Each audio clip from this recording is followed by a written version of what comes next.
কিয়ামতের দিনে এমন ভয়ঙ্কর অবস্থা শুরু হয়ে যাবে, আল্লাহ পাক রব্বুল আলামিন বলবেন লিমানিল মুলকুল ইয়াউম লিল্লাহিল ওয়াহিদিল কাহ্হার। আল্লাহ তাআলা ওই দিন রাজত্ব করবেন, ওই দিন বিচারের কাজ আল্লাহ পাক রব্বুল আলামিন করবেন, নাই ইনসাফ কায়েম করবেন। কিয়ামতের ভয়াবহতা এত কঠিন হবে, বলে মানুষের মাথার উপরে সূর্য চলে আসবে, 1 বিঘাত উপরে সূর্য চলে আসবে মাথার। এরে আল্লাহর বান্দা যুবক ভাই, কিয়ামতের দিনে আল্লাহ পাক রব্বুল আলামিন হক বিচার করবেন। দুনিয়ার বুকে যে আমল করেছো সেই অনুযায়ী তোমার বিচার হবে। দুনিয়ার বুকে যদি তুমি ভালো আমল করে যাও, ওই কবরটা হবে তোমার জন্য জান্নাতের বাগান। কিয়ামতের ময়দানে তুমি ছাড় পাইবা, জান্নাতে যাইতে পারবা। আল্লাহ পাক রব্বুল আলামিন কিয়ামতের দিনে এমন বিচার করবেন, আল্লাহ পাক রব্বুল আলামিন বলবেন, ও বান্দা, দুনিয়ার বুকে যারা তোমরা বাহাদুরি দেখাইছো, দুনিয়ার বুকে যারা তোমরা অন্যায় করেছো, অন্যায় করে করে যারা বিচার করেছো, আজকে তাদের বিচার আমি আল্লাহ নিজেই করব। আল্লাহর বিচার কত কঠিন! এরে বান্দা, আল্লাহর বিচার কত কঠিন হতে পারে। যারা দুনিয়ার বুকে মানুষের উপর জুলুম করেছো, অন্যায় করেছো, আজকে আমি আল্লাহ তাদের বিচার করব। আজকে তাদের কোনো ছাড় নাই। আল্লাহ তাআলা ওই দিন রাগান্বিত হয়ে যাবেন। ওই দিন কেউ কারো পাশে থাকবে না। সন্তান যাবে মায়ের কাছে গিয়া বলবে, মা তুমি আমাকে একটা নেকি দাও, একটা নেকি হইলে আমি জান্নাতে যাইতে পারবো।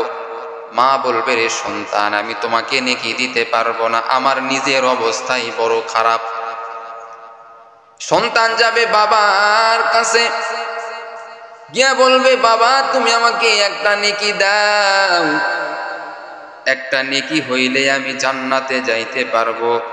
বাবা বলবে, আমি নিজেই তো অনেক কষ্টের মধ্যে রয়েছি, দুনিয়ার বুকে আমার কোনো সন্তানই ছিল না, কিসের তোমাকে নেকি দিব? তুমি কেন আমাকে বাবা বলে ডাকতেছো? বাবা তখন তাকে হটায়া দিবে সন্তানকে। এরকম মা যাবে সন্তানের কাছে, সন্তান নেকি দিবে না। বাবা যাবে সন্তানের কাছে, সন্তান নেকি দিতে চাইবে না। ভাই যাবে ভাইয়ের কাছে, ভাইও নেকি দিবে না। বোন যাবে বোনের কাছে, বোনও নেকি দিবে না। এমন কঠিন মুহূর্ত, ওই দিন শুধু রহমাতুল লিল আলামিন আমার নবী রহমাতুল লিল আলামিন সিজদায় পড়ে আল্লাহর কাছে কান্নাকাটি শুরু করে দিবেন, ও দয়ার মালিক, আমার উম্মতের আজকে কি উপায় হবে? ইয়া হাবলি উম্মতি, ইয়া হাবলি উম্মতি বলিয়া নবীজি কান্না করবেন। আল্লাহ তাআলা নবীর কান্না সহ্য করতে পারবে না। আল্লাহর নবী সিজদায় পড়েই থাকবেন, মাথাটা উঠাইবেন না। ওরে বান্দা, যত নবীর উম্মত রয়েছে সকলে আদম আলাইহিস সালামের কাছে যাবে। আদম আলাইহিস সালামকে গিয়া বলবে, ও আদম আলাইহিস সালাম, আপনি তো আল্লাহ পাক রব্বুল আলামিনের প্রথম নবী, আপনাকে যিনি আল্লাহ তাআলা প্রথমে সৃষ্টি করেছেন, আপনি একটু আল্লাহকে বলেন, কারণ আল্লাহ আজকে রাগান্বিত হয়ে আছেন। আল্লাহ যেন আজকে তাড়াতাড়ি বিচারের কাজ শুরু করে দেয়, আর আমাদেরকে যেন আল্লাহ মাফ করে দেয়, কারণ এই কিয়ামতের কঠিন আযাব আমরা সহ্য করতে পারতেছি না। এইবার আদম আলাইহিস সালাম জবাব দিবে, আমি তো জান্নাতের মধ্যে একটা ভুল করেছিলাম, ওই ভুলের কারণে আমি আল্লাহর কাছে যাইতে পারবো না। এইবার সব উম্মতেরা মিলে এইবার নূহ আলাইহিস সালামের কাছে যাবে, গিয়া বলবো, পয়গম্বর নূহ আলাইহিস সালাম, আল্লাহ তাআলাকে একটু ঠান্ডা করেন। আল্লাহ তাআলা আজকে বড় রাগান্বিত হয়ে আছেন। যদি আজকে আল্লাহ তাআলাকে ঠান্ডা করতে না পারেন, তাহলে বড় বিপদ আমাদের। নূহ আলাইহিস সালাম বলবে আমারও ক্ষমতা নাই আল্লাহকে আজকে ঠান্ডা করার। সব উম্মতেরা মিলে এইবার হযরতে ইব্রাহিম আলাইহিস সালামের কাছে যাবে। ইব্রাহিম আলাইহিস সালামকে বলবে, ও পয়গম্বর ইব্রাহিম, আল্লাহর বন্ধু ইব্রাহিম আলাইহিস সালাম, আল্লাহর দোস্ত ইব্রাহিম আলাইহিস সালাম, ইব্রাহিম আলাইহিস সালামকে আল্লাহ তাআলা অনেক পরীক্ষা করেছেন। যত আল্লাহ তাআলা পরীক্ষা করেছেন সব পরীক্ষায় ইব্রাহিম নবী পাশ করেছে, সব পরীক্ষায় ইব্রাহিম নবী পাশ করেছে।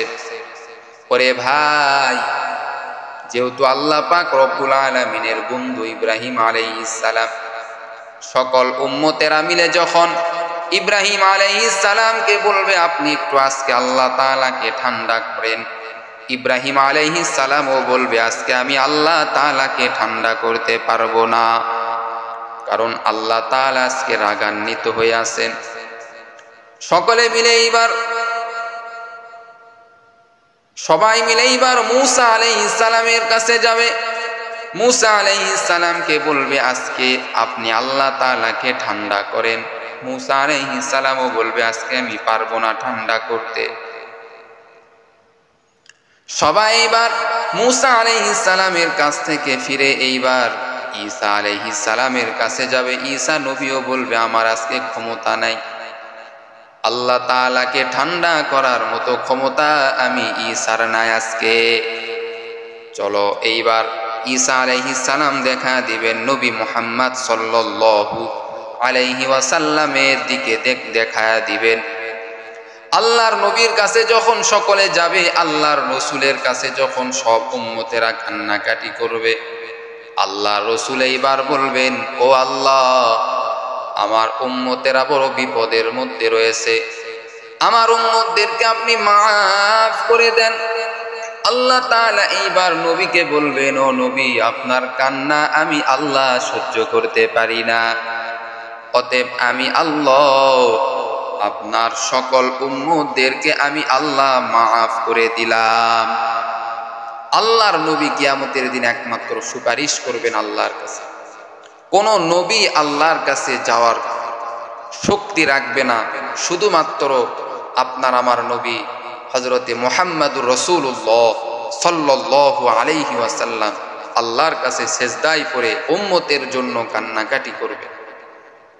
সেই নবীর আদর্শ যদি আমরা না মানি, সেই নবীর সুন্নতের উপর আমল যদি আমরা না করি, আমাদের মতো হতভাগা এই জমিনের মধ্যে আর কেউ হবে না। এজন্য আল্লাহ রসুলের সুন্নতের উপর আমল করব ইনশাআল্লাহ। আল্লাহ পাক রব্বুল আলামিন আমাদের সকলকে নবীজির সুন্নত আদর্শ নিয়ে চলার তৌফিক দান করুক। সকলে বলেন আমিন।